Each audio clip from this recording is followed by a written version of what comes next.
And now introducing the 5 finalists in the IOF Foresters Open. In our first game, we'll see David Traber of Woodstock, Illinois, 2-time champion. He'll face Mike Miller of Albuquerque in a battle of past PBA national champions. We welcome back, yes, the great Mark Roth. 7 years he's been away. 33 PBA titles. Ron Voss, the second seed, is a 1988 PBA Player of the Year from Atlanta. And Walter Ray Williams Jr., the PBA's newest Hall of Famer and a 2-time Player of the Year, is our tournament leader. That's our outstanding field of finalists for this afternoon's IOF Foresters Open telecast, where the total purse is $215,000. And Nelson Burton Jr., the winner's share is big. It's a solid purse, Chris, with $45,000 on top. In second place, $25,000 out of $215,000. Very favorable exchange rate this week, about $1.30 Canadian to $1 American, and we're ready for the first match. Two great styles. So here on the north shore of Lake Ontario, in a fascinating, vibrant city of Toronto and a suburb called Markham, Ontario, we go with the first shot, and it'll be David Traber, 32-year-old who won in Baltimore this year.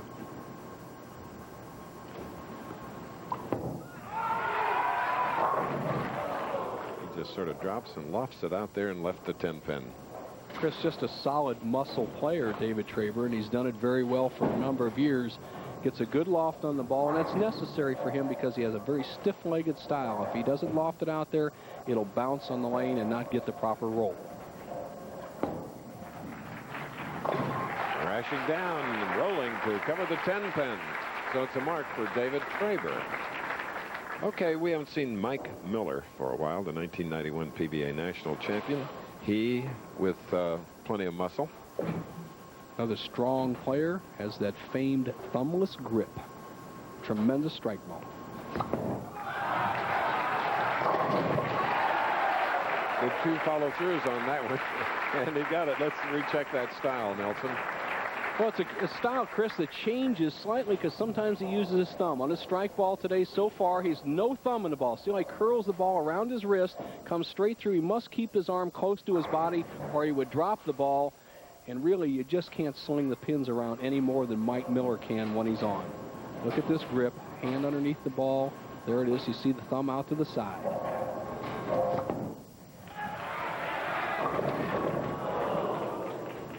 So we have a 2-10.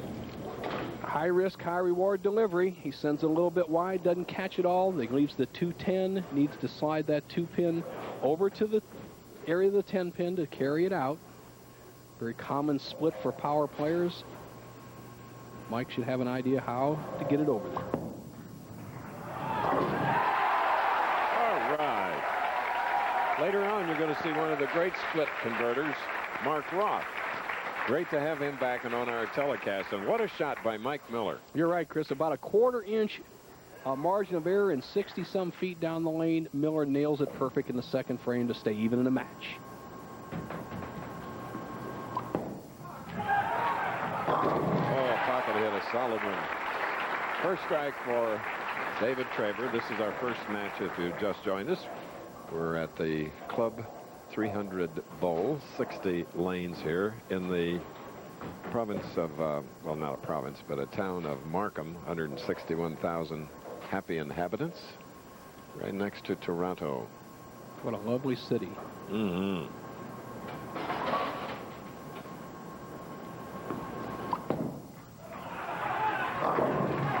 Beautiful double by David Traber. Best this year for the man up next. Mike Miller was 6th at the AC Delco, which started our 34th season, Bo. Yes, the AC Delco was a great tournament, and yet Mike off to kind of a slow start for him. If he gets that strike ball going, he can go on tremendous hot streaks for a month or so and pile in the money.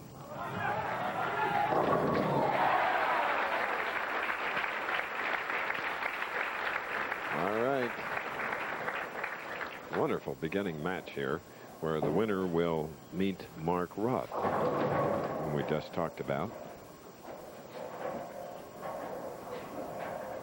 Mike Miller had just marginal success in the 80s on the PBA Tour with a conventional type delivery. Then he switched to the thumbless delivery, which gives him a lot more power and revolutions on the ball, won the 90 PBA National Championship, and has been doing well since. No luck. Well, you're right about that, Chris. No luck at all here. The ball comes in sideways almost at about a 7-degree angle of pocket. Watch what happens to the 5-pin. You see the ball impact the 1, the 3. There's the 5. He actually rips it behind the 7. Bad break. Actually too much power for Mike Miller on that shot. Not quite as much speed. He covers the 7-pin with ease, and he trails by 10. We'll take a break and then return. You observing Passover, we wish all of you a happy holiday. David Traber now, a double shooting in the 4th frame. A high hit, and he's left the 6-10. Just a dead pull from Dave Traber. That stiff-legged style often causes you trouble when your slide is not quite long enough. You'll pull the ball left of the target. He gets a real good break by not leaving the 6-7-10. Cross lane at the 6-10 to maintain an 8-pin lead. For David, it's his 13th overall telecast with a record of 11 wins, 10 losses, a .219 average.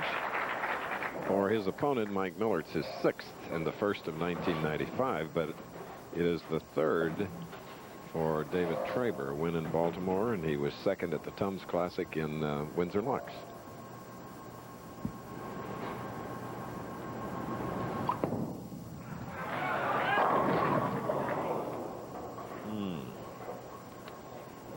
Traber with not quite the power of Mike Miller.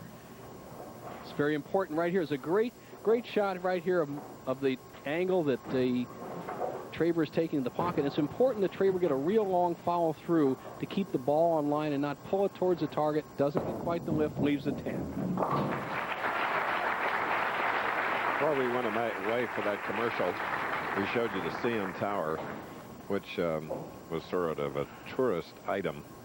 Some people love it. Some think it's a monstrosity. But I can tell you this, that it's 1,815 feet, 5 inches high. And is the tallest structure in the world, freestanding structure. They're taller, but with guide wires, I'm told, though. Must be fun in a windstorm, pal. All right, Mike Miller just avoids the 3-10 split again here in the 5th frame, gets away with just the 2 to shoot at. No problem. He will trail by 9 pins, make that 8 pins. And this guy can start stringing them at any time, Chris. He's always been a slow starter, can finish games with a lot of strikes. Next Saturday on ABC, the Professional Bowlers Tour rolls into Illinois for our season's final event. Defending champion Norm Duke takes aim to defend his title at the Brunswick World Tournament of Champions. That's live at 3 Eastern, 2 Central next Saturday, an arena final.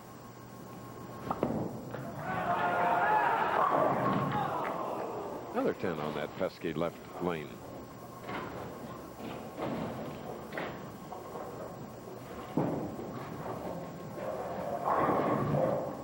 Mark Roth, who will be up next, is staying loose off to our right. That's the pinfall you've been hearing.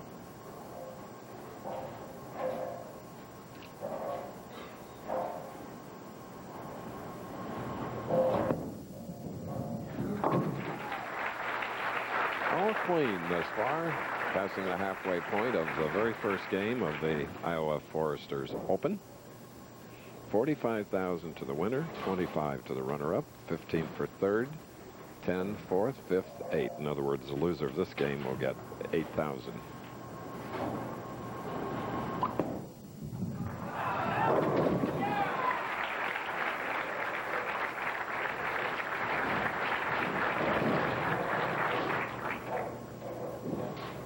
Melissa likes the action. His husband David just rips the rack on which seems to be the easier of the 2 lanes, as you observe, Chris. The right-hand lane, lane 12, in this 60-lane center.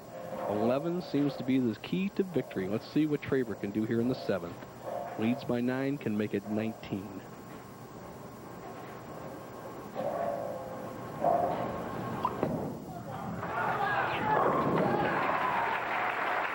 Second double of the match, our first game. We'll be back to bring you the final portions of it in a moment. Michael. This is Bo Burton. We're in Toronto, which is sort of the heartbeat of all of Canada.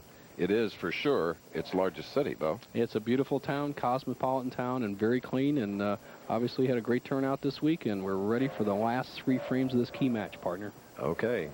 David Traber and Mike Miller. Mike, whose sister, Dana Miller-Mackey, is a multi-titleist on the Lady Professional Bowlers Tour. Dad Gubb occasionally bowls the Seniors Tour. Now the man with the big strike ball trails by 19. Now one of bowling's all-time greats. Here he is, Mike Albee. Thanks, Chris. Mark Ross, 7 years, 4-time Player of the Year. Where have you been? How'd you sleep last night? Well, I've been, struggling a little bit. I've had some, physical problems, and slept pretty good last night. But, get to the show, you're always a little bit nervous. If you're not, there's something wrong with you. He's hungry, Chris. Between them, 55 PBA titles. 33 for Mark, 22 for Mike. Key shot for Miller right here. Big time.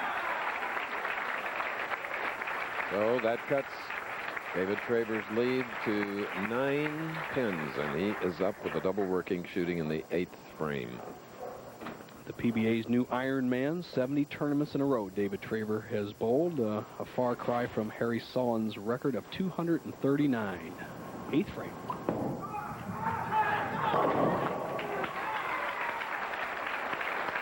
3 in a row for Traber. He is tough. Well, he puts a little saw job on the rack there in the 6th frame, and then again in the 8th frame on the right-hand lane, which seems to favor any player, whether it's the big hook ball of Miller or the down and in shot of Traber. And the advantage slightly as Miller looks on to Traber because he gets to finish on the right-hand lane if it comes down to key shots. If we take Traber off the sheet, he would be 257. Miller, possible 238.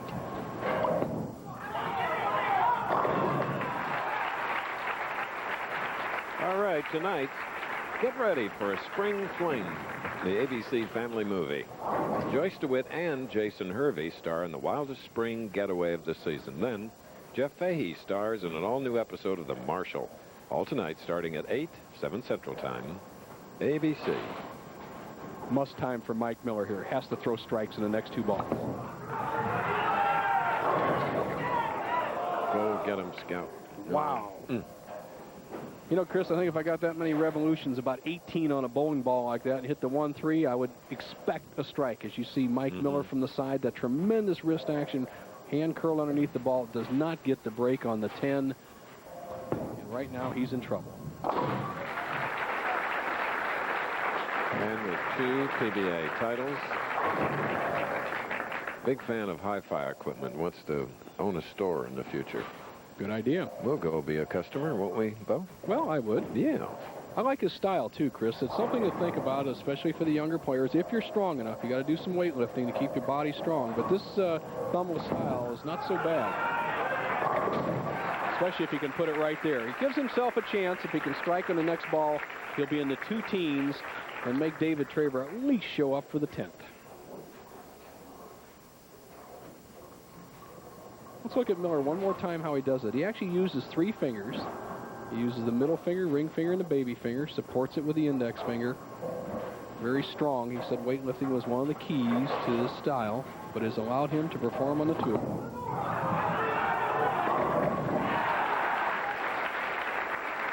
Shreds the rack on that one. Does a little curtsy to the crowd after that very impressive strike, but well, with 1 more strike, he would finish with 217. Not a bad game, but right now he would just only force David Traber to get 7 pins on the first ball. Look at this style one more time, because this man will be back more this year possibly and in years to come.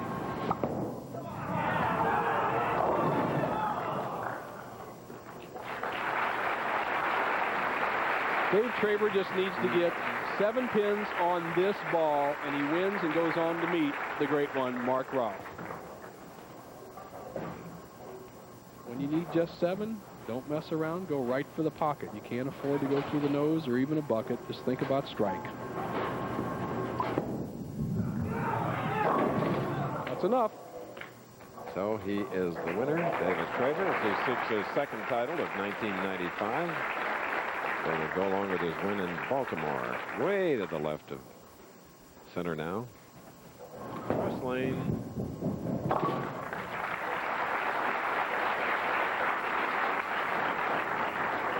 Here's the ball hitting the thumb hole on that spare shot. And you'll see that from many of the top pros today, Walter Ray Williams and so forth. It's just a good technique. Kill the ball. All that you need is accuracy for single pin spares. 236 for Traber. For Miller, a 2:15. Mark Roth is up next. This ABC Sports presentation of the PBT will continue after these messages. And from our ABC stations. ABC Sports coverage of the Professional Bowlers Tour, brought to you by Bud Light. If you want great taste that won't fill you up and never lets you down, make it a Bud Light. Napa Auto Parts, we keep America running. And new and improved Head & Shoulders, because great hair can't have flakes.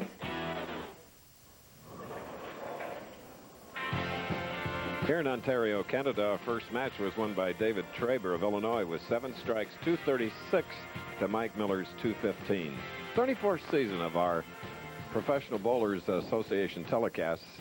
And for Mark Roth, who is in this next match, it's his 105th telecast. 33 titles, so he's been a big part of our lives, Bo. Chris, 52 years have been around the sport, and he's one of the top 5 of all time in the sport. And he has a style that just transcends years and years as he's getting ready to come up in the next match. Let's look at his style years ago. This is 15 years ago, the style of Mark Roth, the very high backswing, almost parallel to the floor.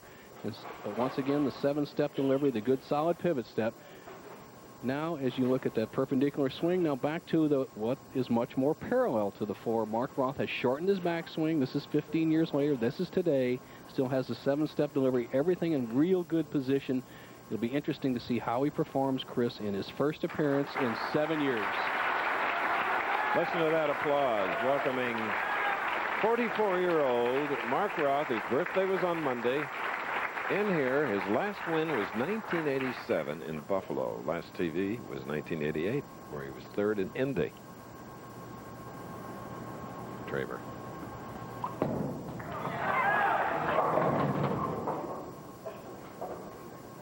David Traber, who's had a hot hand this year with a win, a 2nd place. He's got a victory already today.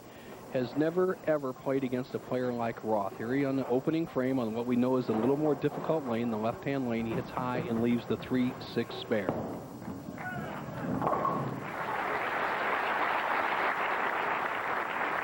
Now from Wall Township, New Jersey, U.S. Open champion in 1984, Mark Roth.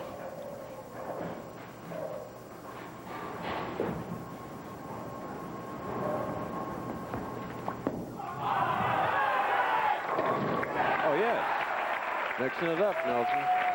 Like he's never left the scene, partner. 7 years since he's thrown a ball in a championship round, and I'll tell you what, one of the most feared men ever to step on the lanes. He won so many titles, Chris, I believe, by just the other players messing up, and I don't know if Traber feels it, but if Roth starts with an opening double, look out, Dave Traber. Here we go. Key shot, actually, for Roth in the early going. Here's a 3rd seat in Buffalo. Made something out of it, too.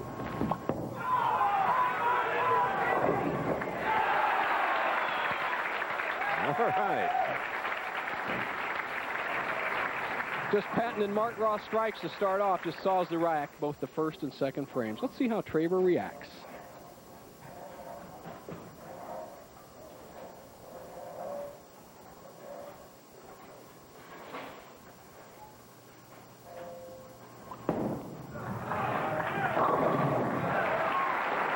Very positively. All right, once again to Mike Albee. Thanks, Chris. Mike, you're a very versatile player. You used your thumb all week. You went thumbless today. How come? Well, I just didn't like what I had. The other way, I felt more comfortable with my thumb out. So, you know, just whatever I feel most confident with, that's what I'm going to do. He's one of the most versatile players we got, Chris. Mm-hmm. Thanks, guys. And that's the name of the game today, Chris. If you look at the top players, Duke, Walter Ray, Miller, versatility. Boy, what response by David Traber as he's going against the Hall of Famer Mark Roth, who's back up and ready.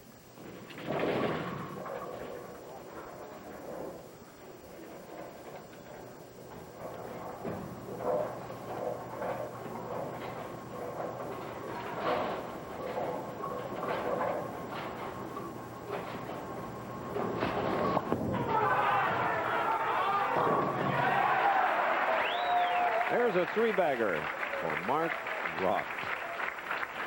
One of the millionaires, three of them in this field today. And there you get a good look at the leader, Pete Weber, Holman, then Albee, our sideline interviewer today, Walter Ray, who's our tournament leader, then Mark Roth, number 5.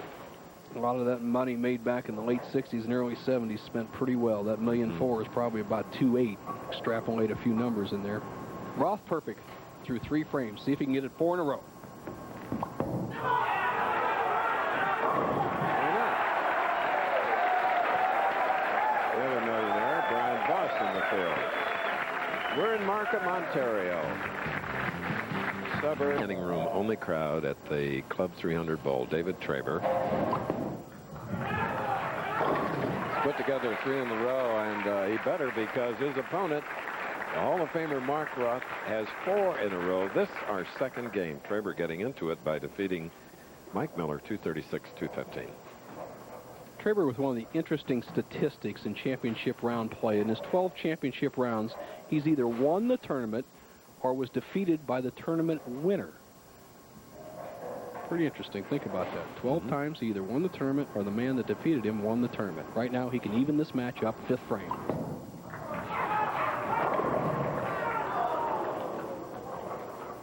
A 7. And Brian Voss is warming up off to our right. A little bit too much speed right here from David Traber as the 5-pin just has the action over behind the 7. Headpin takes it out, doesn't give it a chance to happen.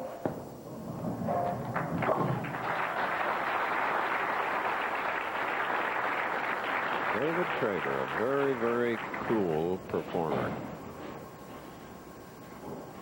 Roth, 5th frame, 4 in a row. Always had hand trouble, patches it up, spreads the index finger, cocks the wrist. Things haven't changed in 20 years. Still one of the best. 5 in a row. How about that, Mike Albee? Some great shots by Mark. Brian Voss here with me. Brian, 94 Japan Cup winner. I haven't made the top 24, let alone the top 5 until now. Where you been?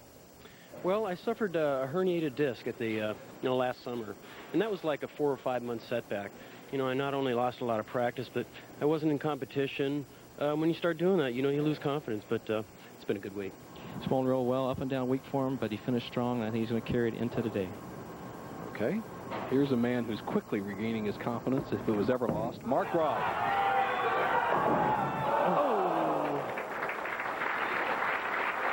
I know there are a lot of people, television audience, and those here that were hoping for 12 in a row.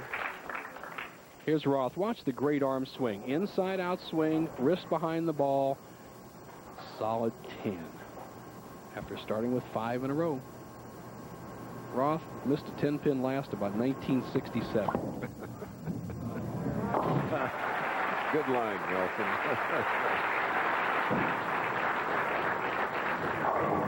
Dick Weber and Mark Roth, best 2 spare and split shooters I've ever seen. Here we go. Traber still in the match, trails by 20, spare up 5th frame. Coming up in the 6th on the right-hand lane, the better of the 2.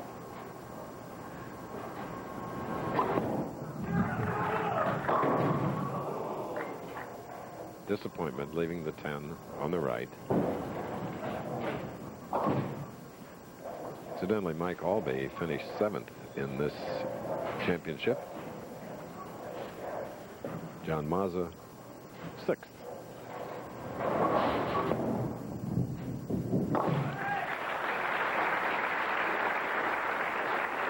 Winner to meet Brian Voss, and then win the semifinal to go against Walter Ray Williams Jr. Sparkling field.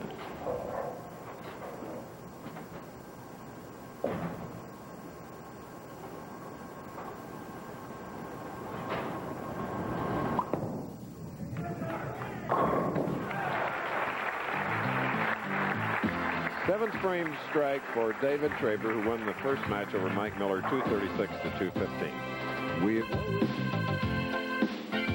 Our tournament leader continues to stay loose. Walter Ray Williams Jr., president of the PBA, 15 titles. Our field with a total of 66 today, 33 of them by this man.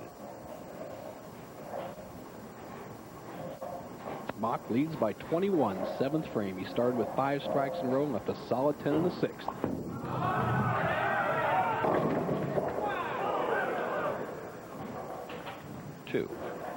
Not so bad. You know, when you can throw an errant shot and get away with a fairly easy spare, you're in the driver's seat. He sends it wide, perceivably wider than the other shots he had on his right-hand lane. Almost leaves the 2-8, the good pin action, and gets away with an easy spare. The man I said is one of the best spare shooters of all time will hit it right in the face. Unquestionably, the #1 New York Rangers fan. Was he happy with that world championship? Roth with a lot of records, 33 titles. Anthony has the most at 41. But I think is probably the most impressive thing about Mark Roth is that one time he had 51 consecutive catches on the tour, missed by 2 pins the next tournament, and then went 20 more. So by 2 pins, he avoided cashing in 72 consecutive pro tournaments. That's over 2 years. Jackie and Mark, parents to a lovely 12-year-old daughter named Stephanie, who has all her buddies over, watching Dad bowl against David Traber. There's Irene Teisel, who has been so wonderful with the Independent Order of Foresters, the Public Relations Director. Has helped build this into a wonderful tournament as we see Traber up in the 8th frame key shot. And with that double, separates them now by only 10 pins. It's up for grabs. Let's take it off the sheet for both players. Traber, possible 258. Mock Roth, 268. Big numbers. It's who can strike in the last 2 frames. Dave Traber's wife, Melissa, who travels with him in a motorhome out here on the tour, rooting for this shot. This is the big one in the match. Put some pressure on Roth.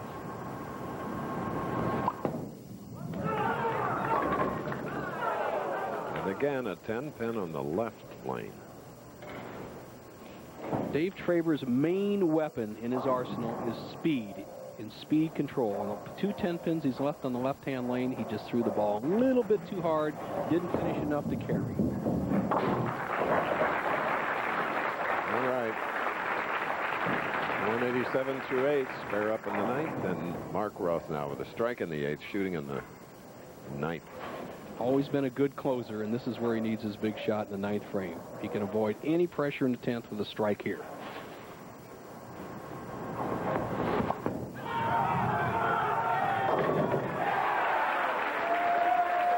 Mark Roth strike. Typical Mark Roth strike. I used to say it years ago. He said, if I hit one light in a key shot, in a key spot today, Bo, say this: feathers to 5, splices to 6, saws to 7, tomahawks to 10, and nothing left but pin shrapnel. And that's what he did there as he comes up in the 10th frame, needing just his first name to win the match, A. Mark.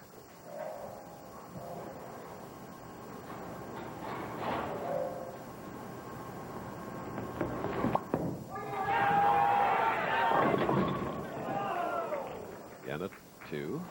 Looks at the scoreboard. Spare Mark will be in the 240s. It'll shut out David Traber.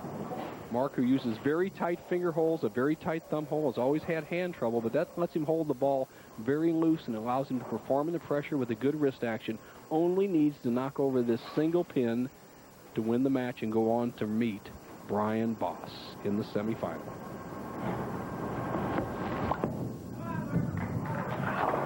Okay, just stay behind the foul line. Really covered it. All of it. Needs 1 pin. What are the odds on that, Bo? Of him getting 1 is very difficult, Chris. If getting more than 1, the odds are very good. You got it. 1 pin, I don't believe he'll get 1. I'm going to say minimum 8. Left lane. He'll make sure to stay behind the foul line. Synthetic lanes this week. Every once in a while, you have to watch the approaches. He got the 10th. Here he got the left lane, rather. 247. Big victory for Mark Roth. Disappointing loss for David Traber, who won the first match 236 to Mike Miller's 215. An experience for Traber. He bowled well. Yes, he did. He continues to.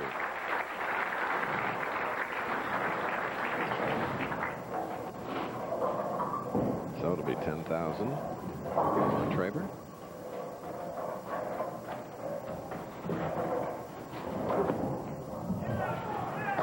Be in the 230s. Okay. From now on, it's nothing but Hall of Famers. Mark Roth, Brian Voss, Walter Ray Williams Jr. will be inducted Monday in Chicago.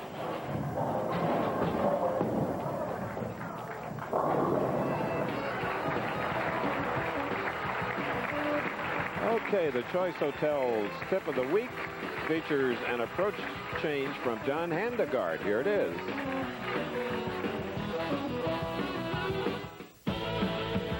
ABC Sports presents a winning never gets old bowling tip. Brought to you by Quality, Comfort, Clarion, and Sleep Hotels. With me is the most prolific champion on the PBA Seniors Tour, John Handegard. And John, you and I have bowled together for more than 3 decades, and what is the biggest physical change you've seen in the game over that period of time? Well, years ago, we were taught, for example, to have the ball in the first step out in front, second step straight down. In the third step, it went back, and the fourth step was a slide. The modern player gets the ball into motion much earlier. If you notice in this sequence here, I get the ball moving a little earlier at this point, and when the second step hits the floor, the ball is already past the hip. That frees up the arm swing, lets your legs work nice, increases your ball speed, which gives you more impact at the pin. Well, you look just super there, John, and obviously you've made this change in your career, and all of you players can make that change, especially you seniors, to get more ball speed. And remember, winning never gets old. 2 matches. Traver winning the first 236, losing the second with a 236 to Mark Ross. That's right, Mark Ross. 8 strikes, shooting a big 247, and Brian Voss, the next opponent. Max Burdick, Vice President of the Children's Miracle Network. They do such a wonderful job here, Chris, every year, and it's always had a stellar field for the championship round and in the top 24.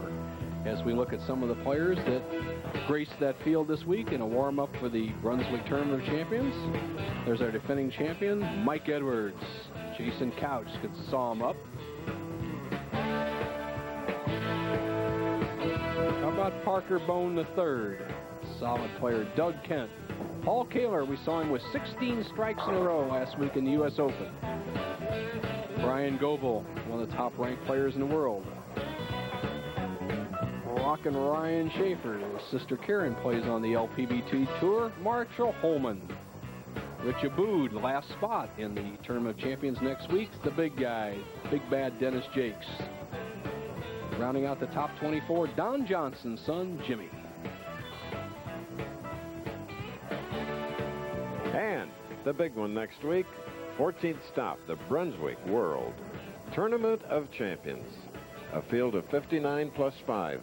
5 international players, Chris, to be determined in a roll-off in the Chicago area, and they will grace the field as we expand the field of the Firestone from, at once was 48, then 52, now out to 64, and I think it will be, I'm saying the Firestone, the Brunswick Tournament of Champions, formerly the Firestone. It will grace that field. Now here's a man who is locked into it, bowling in the semifinal. High hit on the left lane, the 3-6-10. Mark has earned $8,870 this year. Brian Voss, $7,570. So even the loser of this game will come up with more money than that. $15,000. Well, Roth on the comeback trail. Voss just off to a slow start this year. He's historically a slow starter, and he's had some injury problems, but he's back in shape in time for the big money.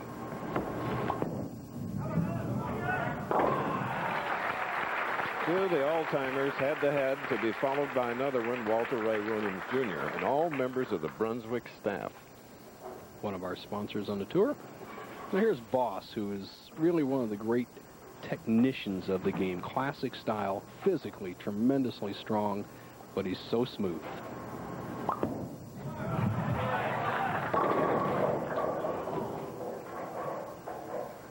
Leaving a 10.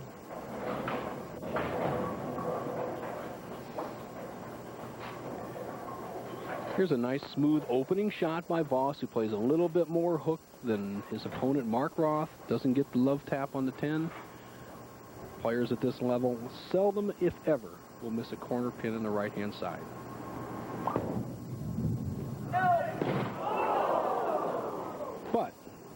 A good thing I qualified it. Missed a 10-pin to give Roth a tremendous opening in the early frame. Look at Boss. Stands up on the foul line, just lets it slide by the 10-pin, about 1/8 of an inch. And boy, does that make your blood pressure rise. Not only is it a little bit embarrassing, puts you in arrears in the early going, and you got a 33-time titleist sitting down on the chair behind you.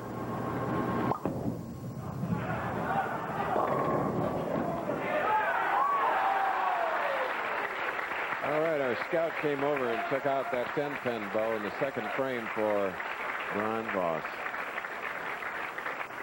Could have gotten this type of action in the first frame. Didn't happen. The head pin goes to the left sideboard, kicks off the sideboard, takes out the 10. The previous frame had got lost in the left-hand channel, and he went on to miss the 10-pin.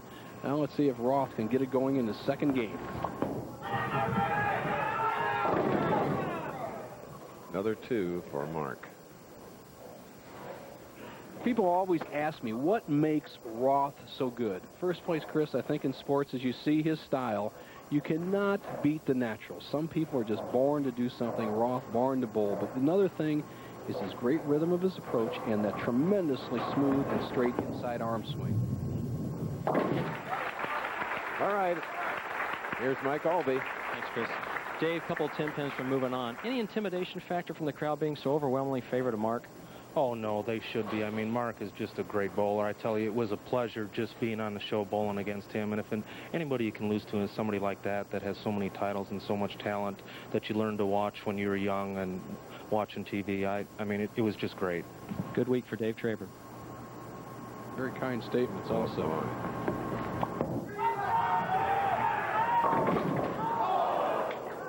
Leaving a 4-pin, and David Traber's stock is going up. Not that it wasn't up high already. What a great comment to make about Mark Roth. I agree, Chris, as Mark Roth avoids the 4-9 split here in the third frame. Been a little shaky starting the semifinal match. He goes high on the left-hand lane, leaves the 3-6-10, then he sends a little wide on the right-hand lane, then he kind of tugs that ball, so he needs to get going because lurking is Brian Voss.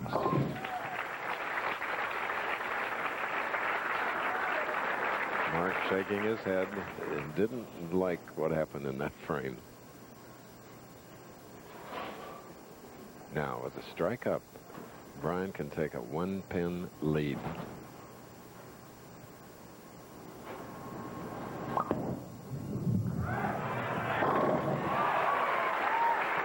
Open frame and a double and a 1-pin lead in our semifinal game.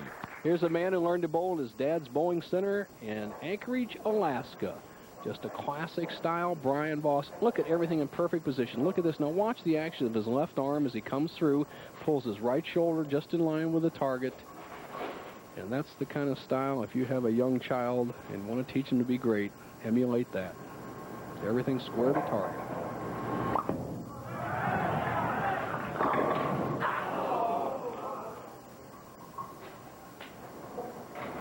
Sometimes you can almost roll them too well. He knows this is 3 in a row. He knows it's 3 in a row. However, all the pins didn't get the message. Struggled with the 10-pin in the first frame, missing it slightly to the left. Let's see what he does here in the fourth. Hey. Sent a verbal message to the pin as well. And all even is our match here in Ontario. Toronto, that little fellow to the left of Club 300. Happy Easter to everyone. Tomorrow. Mark Roth, fourth frame, match even. Opponent is Brian Voss.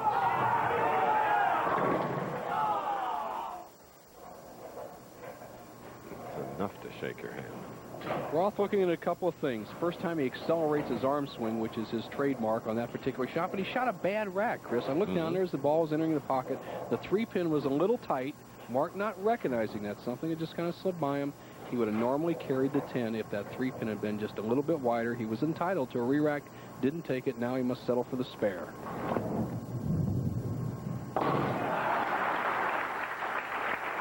Checking out the soles of his bowling shoes. Excuse me. Next up, the tournament leader, Walter Ray Williams, Jr. Think about this field, these last 3 players. Among them, 62 titles, 230 TV appearances, and 7 Player of the Year awards. How about this? And here's the man that leads them all, Mark Roth. Right now, he trails in the match with Brian Voss by 1 pin semifinal.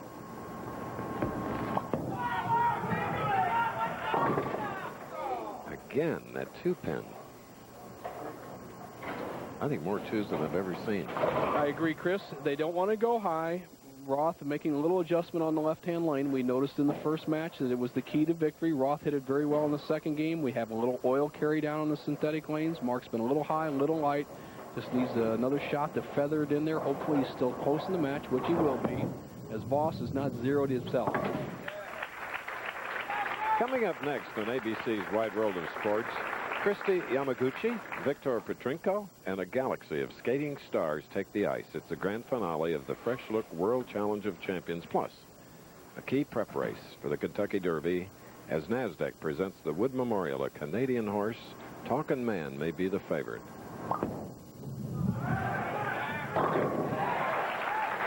Ryan jumped on that one.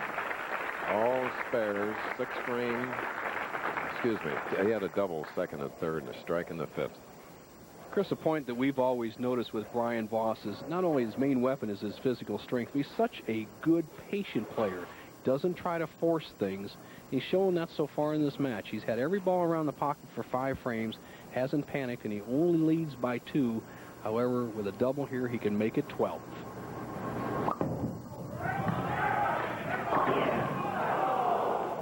And it was the 10-pin in the first frame that he missed for an open that came right back with a double. Just got ripped in the last 2 shots in those, right? I mean, I tell you what, when one round object hits another round object, they don't exactly, in the sport of bowling, react the same every time. Voss has paid the penalty in the 4th and 6th frames with near perfect hits and only has to show harder spares. Sort of a wry grin. You got that pin, didn't you?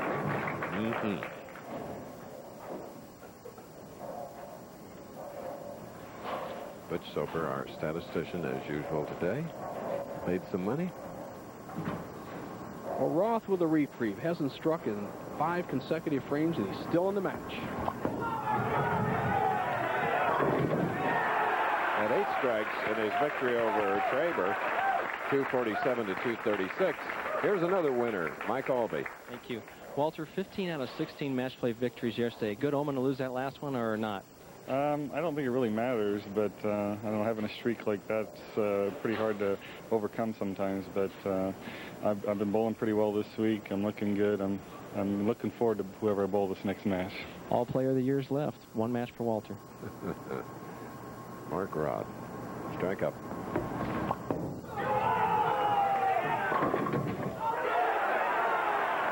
Oh, the king of the 7-10 conversions.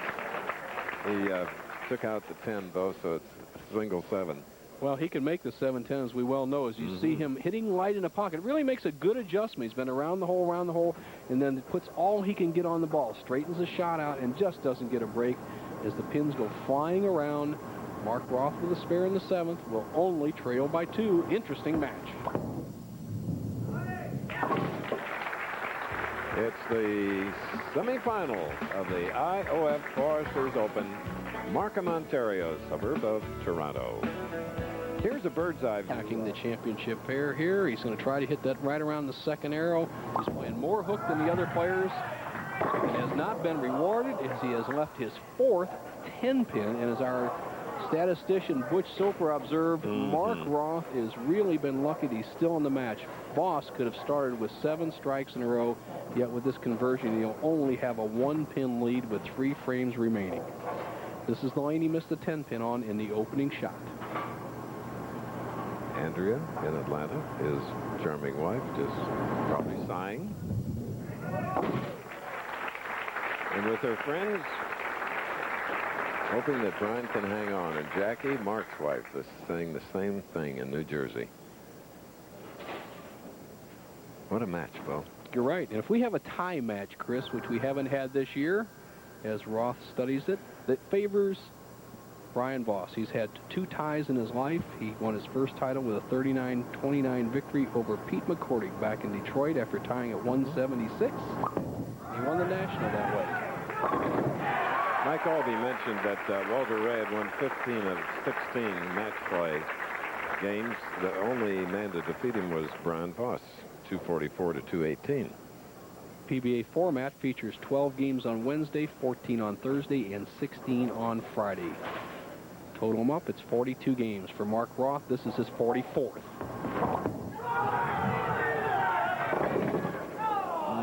2 and sleeper 8. 8th frame shot. Roth will need all his spare-making ability and his experience to bail out this match. And for this spare, Mark Roth needs to get the ball right by the 2-pin, let the 2 and 8 carry together. If he makes a spare, he'll still trail Voss by 3 pins after 8 frames.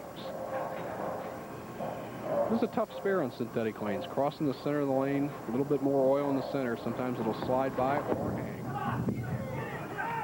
All right. Mark looking up there. And we have to remind you, the next Saturday on ABC Sports, Professional Bowlers Tour blows into the Windy City for our season's grand finale. That's right. It's the Brunswick World Tournament of Champions. Be good to see Jack Reichert, all the Brunswick folks. Nothing but winners. I agree, Chris. As you said, too, 5 international players in the field, 59 pros. Ninth frame strike for Mark Roth in the semifinal game. Foundation frame. Roth, knowing this is match game competition, puts the putty to that one and just saws the rack. Puts a little squeeze on Voss, who can actually shut out Roth if he takes it off the sheet with a 227. Best Mark can do is 214. But Voss has not been able to string any strikes together. There's a 7 on the right lane.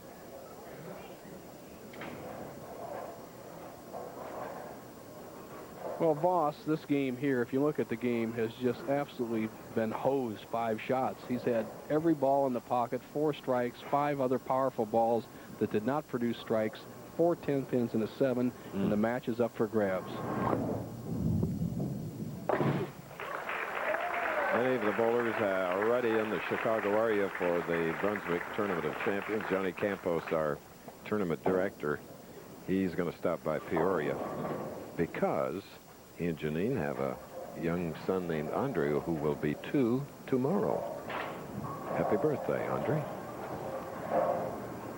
For Brian Voss, as he stands up the 10th frame semifinal game, if he strikes out 207th, he would force Roth to throw 2 strikes. It's who can strike at the 10th. Here we go.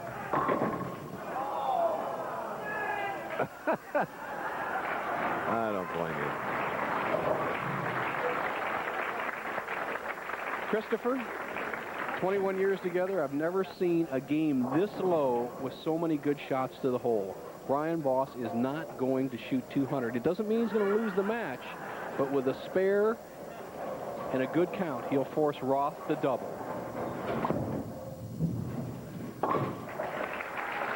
Remember, Brian started with that open frame, missing a 10-pin. What a day for Brian. We've had 14 10-pins so far, Chris, in the 6 games that we're finishing up the 6 games, 3 matches. And, you know, historically, we remember that Pete Weber a few years back, even when he won the tournament here, had a lot of 10-pins. So maybe it's just the characteristic of this championship fair. For right now, for Brian Voss, 8, 9, or 10 count, you force Ross to double. All right, Mark Roth needs 1 strike to go on and bowl for his first title in 8 years. 1 strike. Mark Roth. Mark needs 1 strike. Count is secondary. He'll once again only need 1 pin. This is the shot.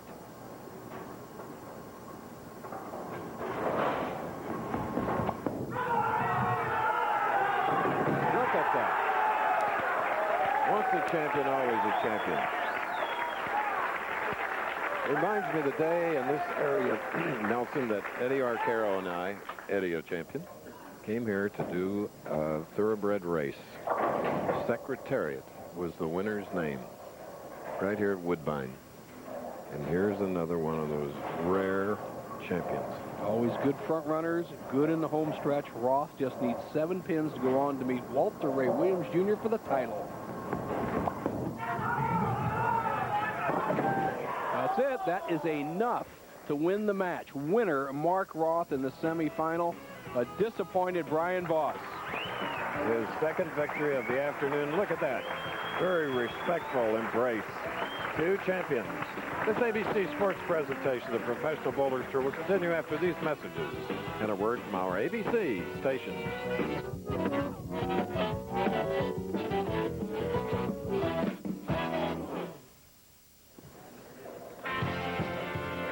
The scene is the Club 300 in Markham, Ontario. 3 matches. Traver winning the first. Yes, that's Mark Roth, 247-236. Brian Voss and Roth in the semifinal, 201-196. And now, a veteran Hall of Famer against a man that's going into the Hall of Fame on Monday night, Walter Ray Williams Jr.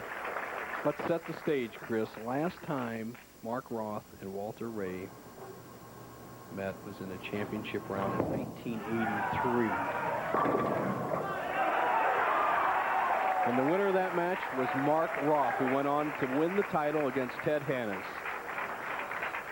Now, Walter Ray gets a break that Voss didn't get in his match against Mark Roth. He leaves the half 10, but your favorite scout comes across and just nails it dead.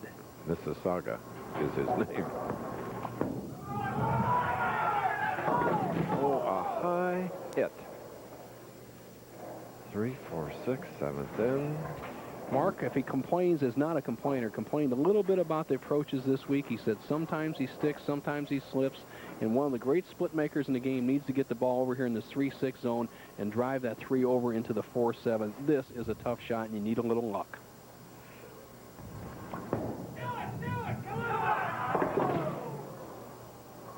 So, an open frame for Mark Roth, going for his 34th PBA title.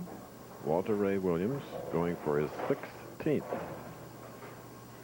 2 of the best ever and 2 of the most natural players. I asked Walter Ray what he thinks about when he's bowling, and he says absolutely nothing except the feel of the shot. Boy, is that a wonderful feeling. Nothing to get in the way of that ability.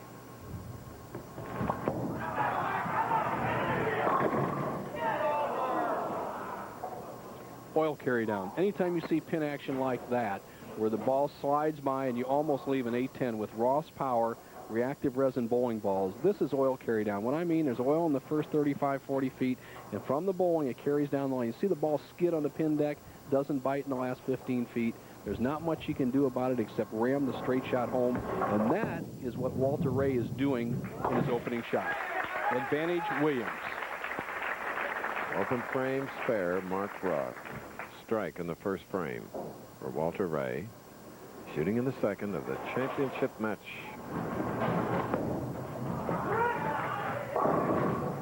High hit. 4 pin. Could have been worse.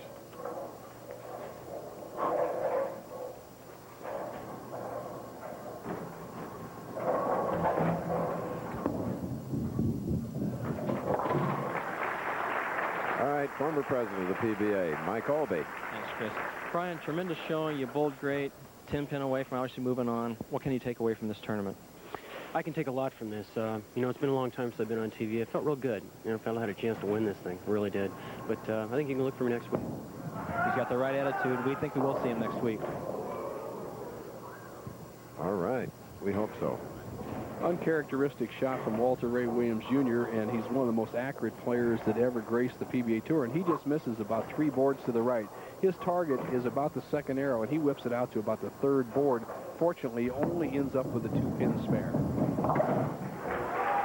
Oh, did you know that this is the World Curling Championship weekend right here in Toronto? I watched some of it on television, and the Canadian women are doing very well, and they defeated the Germans the other day as I was watching. They're going for double gold, men and women.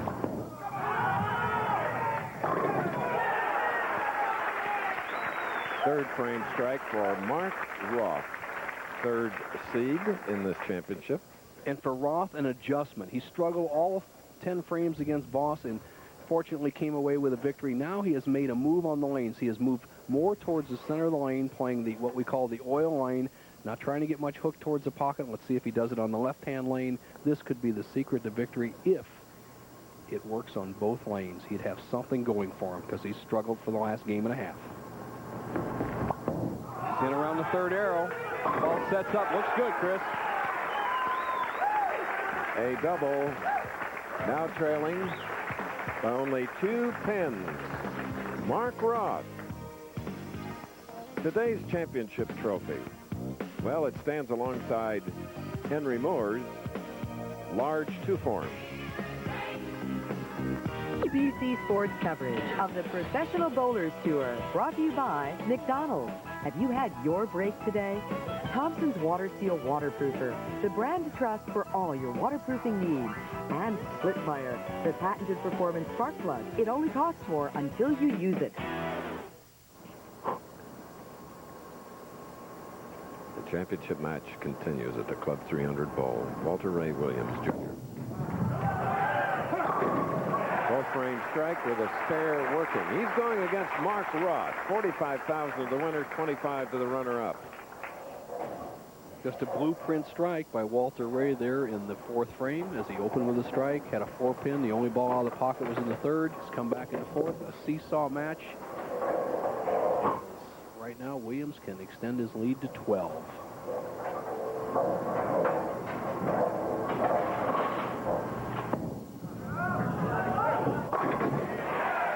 Walter Ray started Good Friday in 10th place. Then he won 15 of 16 match play games to become the tournament leader.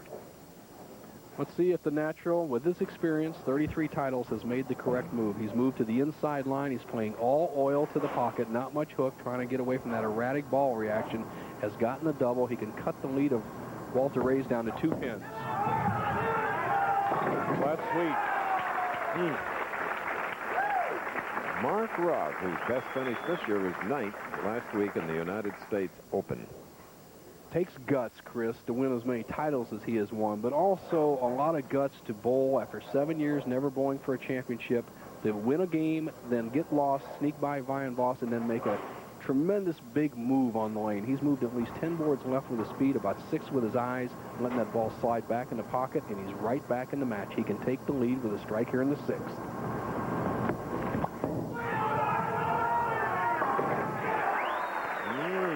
And he caught it all, Pards. Yes. Let out a little shaft. 4-bagger for Mark Roth. The double up shooting in the 6th. Here is Walter Ray Williams.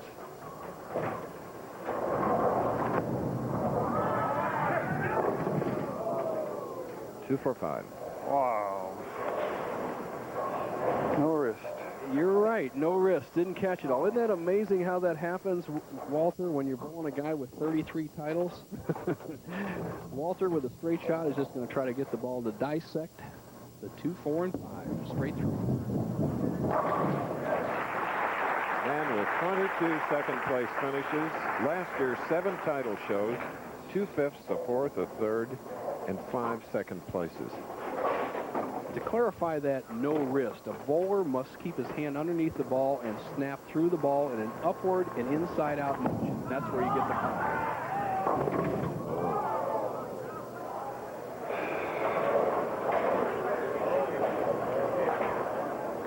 Hurried. No hold area. Well, you see him talking to himself, no hold area, but there's also no swing area. When the ball doesn't come back, he's left the 1, 2, 8, 10 washout, needs to drive that head pin over the 10-pin zone. Walter Ray's in trouble. 2 fierce competitors, Paige Pennington, Walter Ray's fiancée. Time for Roth to go for the juggler. He can smell it. He knows that Walter's playing that outside line that's spotty. He knows he has the lead, and he can put one big nail into right now. Walter Ray Williams. Oh. 5 in a row. Watching, along with all of you, a devastated Walter Ray Williams, Jr. Watch this reaction. First good break he gets in his 3 games, Chris. He drifts high, has the 2-pin go to the sideboard, trips out to 4. He will leave nothing in the bag here. Roth, a freewheeler. Watch the wrist action here. You want to see some wrist for the money? This will be some whip on this one. And the ardent model train fan. I'll tell you what. Chugging along. You're right, partner. And if that ball had gotten away of the train would have had to move on that one. Yep. Caught it all. Deadeye. He's been observing what Roth's done. Let's see if he moves inside. That was a strike in the 8th frame for the president of the PBA, Walter Ray Williams, Jr. Right now, as Walter looks at the scoreboard, 9th frame, it is absolutely impossible for Walter to win this match against Roth if he doesn't strike on this. He can just keep a faint glimmer of hope alive if he strikes here. If not, Roth, title 34.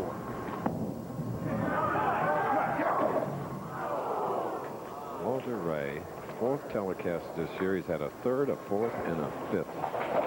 You know what? He's just got a 2nd, Chris. Yeah, Mark Ross got this tournament well in hand. Oh, champ. Been a long time.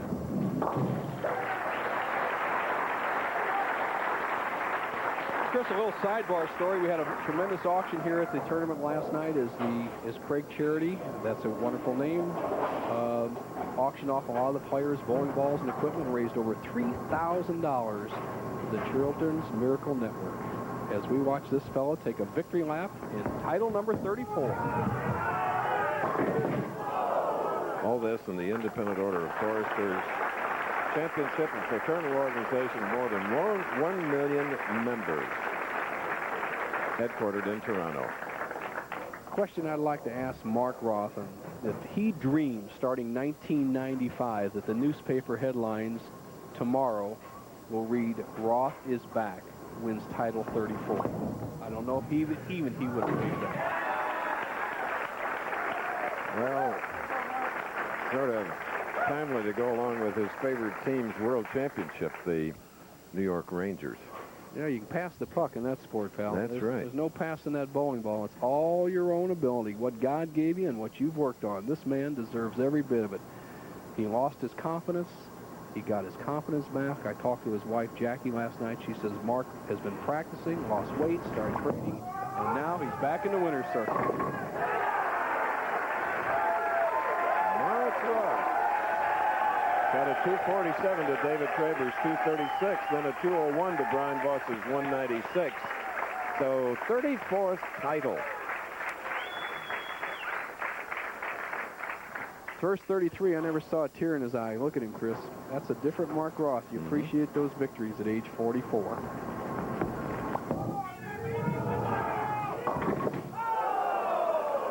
That's okay now. 4, 6, 7, 10. But at this point, it doesn't matter. Mark will be in the 230s. He's $45,000 richer. We'll be back. There you see Mark Roth at the top of the list. And the applause here in Markham, that's for you. Well, Chris, I caught a break against Brian Voss. I mean, he hit the pocket every shot, and he wasn't able to strike, and he outstruck me 5-4. And I was lucky to throw a good one when I needed it. And I bowled against Walter Ray, and I was just confused. So I remember what your partners used to say, straight is great, so I just figured I'd go straight and hard, and I was able to string some strikes. Number 34. Yeah, been a long time coming, and the last tournament I won was up here in Toronto, so I love it up here. $45,000. We've got Ken Hill, the International Order of Foresters here. Nice tournament, and I know you have something nice in your hand.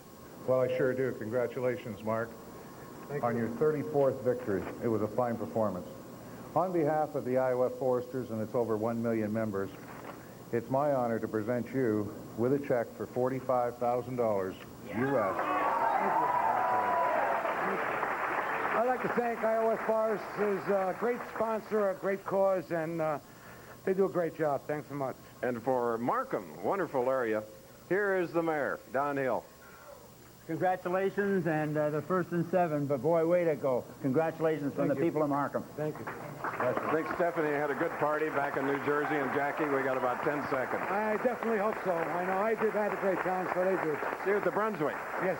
Thank you, Chris. For everybody, I'm Chris Schenkel for Bo Burton and ABC. See you in Illinois. Goodbye. Thank you.